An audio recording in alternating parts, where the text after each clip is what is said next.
വർഷം കുടുംബത്തിലെ ഒരു കുട്ടി വടക്കുന്നാഥൻ്റെ ഒരു സ്റ്റാറ്റസ് ഇട്ടു.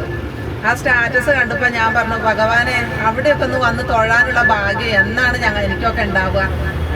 അതിനൊന്നുള്ള ഭാഗ്യം എനിക്ക് ഈ ജന്മം ഉണ്ടാവും തോന്നണില്ല എന്നാണ് ഞാൻ പറഞ്ഞത്. അത് കഴിഞ്ഞ ഒരു 6 മാസം കഴിഞ്ഞപ്പോഴേക്കാണ് കഴിഞ്ഞ വർഷത്തെ തീർത്ഥയാത്ര ഉണ്ടായത്. അപ്പോൾ തീർത്ഥയാത്രയ്ക്ക് ഇത് അറിഞ്ഞപ്പോഴും ഞാൻ ഏട്ടനോട് പറഞ്ഞു, അങ്ങനെ തീർത്ഥയാത്രയുണ്ട്, ഞാൻ പേര് കൊടുക്കട്ടെ എന്ന് ചോദിച്ചപ്പോൾ എന്നോട് പറഞ്ഞു, പോകണ്ട, ഞാൻ റിട്ടയർഡായിട്ട് നമുക്ക് രണ്ടാൾ കൂടി റിട്ടയർഡായിട്ട് പോവാൻ പറഞ്ഞു. അങ്ങനെ പറയുമ്പോൾ എനിക്ക് ഭയങ്കര സങ്കടമായി. അപ്പം ഞാൻ പറഞ്ഞു, അച്ഛൻ പോകൂല്ല, എന്നൊക്കെ പോകാൻ അയക്കൂല്ല എന്ന് പറഞ്ഞ് ഞാൻ മോളോട് പരാതി പറഞ്ഞു. അപ്പം മോൾ അച്ഛനോട് പറഞ്ഞു, അച്ഛ നല്ലതല്ല അച്ഛ, തീർത്ഥയാത്രയല്ലേ, അമ്പലത്തിലല്ലേ, പോയിക്കോ, അച്ഛനും പോയിക്കോ അച്ഛ, നല്ലതാണ്. അപ്പം അച്ഛൻ പറഞ്ഞു, എന്നാൽ 2 പേരെ പേര് കൊടുത്തോ, ഒറ്റയ്ക്കാവണം, നമുക്ക് 2 ആൾക്കും കൂടി പോവാം, 2 ആളെ പേര് കൊടുക്കുക പറഞ്ഞു. അങ്ങനെ കഴിഞ്ഞ വർഷം വടക്കുന്നാഥനെ തൊഴാനുള്ള ഭാഗ്യം ഉണ്ടായി.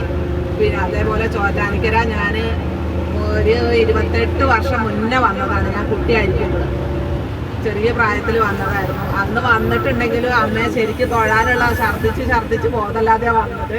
ശരിക്കും തൊഴാനുള്ള ഭാഗ്യമൊന്നും ഉണ്ടായിട്ടുണ്ടായിരുന്നില്ല, ഓർമ്മയുണ്ടായിരുന്നില്ല. പിന്നെ അമ്മയെ തൊഴാനുള്ള ഭാഗ്യം ഉണ്ടായി. അത് നല്ലൊരു നല്ലൊരു യാത്രയായിരുന്നു. അത് കഴിഞ്ഞ് ഈ പ്രാവശ്യം വരുന്നില്ല എന്ന് വിചാരിച്ചാണ്. അപ്പോൾ കഴിഞ്ഞ വർഷം ഞാൻ ഏട്ടൻ്റെ മോളുണ്ട് കല്യാണം കഴിയാതെ നിൽക്കണം. അപ്പോൾ അവൾക്ക് വേണ്ടിയിട്ട് ഒരു മംഗല്യപൂജ കഴിച്ചിരുന്നു ഞാൻ തിരുവൈരാണിക്കുളത്ത്. ആ മംഗല്യപൂജ കഴിച്ച് വന്ന് എന്തോ നമ്മളെ അമ്മയെ വിളിച്ചതിൻ്റെ ഭാഗ്യം അവളെ സമയം ഇതായത് കൊണ്ടായിരിക്കും ആ കല്യാണം റെഡിയായി. ഇപ്പോൾ തിങ്കളാഴ്ച കല്യാണമാണ്. അപ്പോൾ അത് കണ്ടപ്പോൾ ഞാൻ ഈ വർഷം ഞാൻ പറഞ്ഞു, ഏട്ടനോട് പറഞ്ഞു, ഈ പ്രാവശ്യം ഞങ്ങൾ പോകുന്നില്ലേ വേണ്ടില്ല, ഞാൻ പോകും, എനിക്കിങ്ങനെ വഴിപാട് കഴിച്ചിട്ട് അതിൻ്റെ ഒരു ബലം ഞാൻ കണ്ടതാണ്. അപ്പോൾ എന്തായാലും വേണ്ടില്ല, അമ്മയോട് ചെന്ന് നന്ദി പറയണം എനിക്ക്, ഞാൻ എന്തായാലും പോകും പറഞ്ഞു. അതിൽ നീ പൊയ്ക്കോ പറഞ്ഞതാണ്. പിന്നെ പോരാ നേരമായിട്ട് പറഞ്ഞാൽ ഞാനും പോരുന്നുണ്ട്, എനിക്ക് അവിടെ സീറ്റൊക്കെ ഉണ്ട്, ഞാനും വരുന്നുണ്ട് പറഞ്ഞു.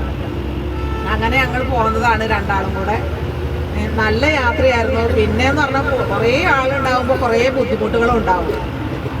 ഞാനിങ്ങനെയല്ല, കുറേ സ്ഥലങ്ങളിൽ ഏട്ടൻ എന്നെ കൊണ്ടുപോയിട്ടുണ്ട്. പളനി പോയിട്ടുണ്ട്, മധുര പോയിട്ടുണ്ട്, പിന്നെ മൂകാംബിക പോയിട്ടുണ്ട്, അവിടെ ഒക്കെ എന്നെ കൊണ്ടുപോയിട്ടുണ്ട്. പക്ഷെ ഒരു തീർത്ഥയാത്രയായിട്ട് പോയിട്ടുള്ളത് ഈ 2 വർഷമാണ്. അല്ലാതെ നമ്മൾ ടൂർ പോകുമ്പോൾ അങ്ങനെ പോവുക, പക്ഷെ കയറി തൊഴുതിട്ടുണ്ട്, എല്ലാം കണ്ട് ഫലം ഉണ്ടായിട്ടുണ്ട് എനിക്ക്. പളനിയിലൊക്കെ പോയിട്ട് എനിക്ക് നല്ല അനുഭവം ഉണ്ടായ ആളാണ് ഞാൻ. നമ്മൾ വിളിക്കുന്നതിനനുസരിച്ചാണ് നമ്മൾക്ക് ഈശ്വരൻ പ്രത്യക്ഷത്തിൽ കാണുക, അത്രേ ഉള്ളൂ. അപ്പോൾ ആ അനുഭവം ഉണ്ടായിട്ടുണ്ട് എനിക്ക്. അപ്പോൾ ഇതും അതെ, നല്ലൊരു യാത്രയായിരുന്നു, നല്ല അനുഭവമായിരുന്നു. പിന്നെ കുറച്ച് തെറ്റുകുറ്റങ്ങളൊക്കെ എല്ലാത്തിലും ഉണ്ടാവും.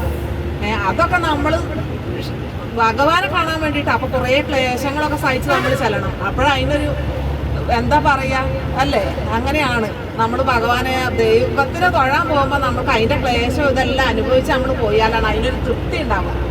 അങ്ങനെയാണ്. അപ്പോൾ അടുത്ത യാത്രയിൽ ഭാഗമാവാനുള്ള ഭാഗ്യം ഭഗവാൻ തരട്ടെ എന്ന് ഞാൻ ആത്മാർത്ഥമായിട്ട് പ്രാർത്ഥിക്കുകയാണ്. അതിനുള്ള ഭാഗ്യം ഉണ്ടാവട്ടെ.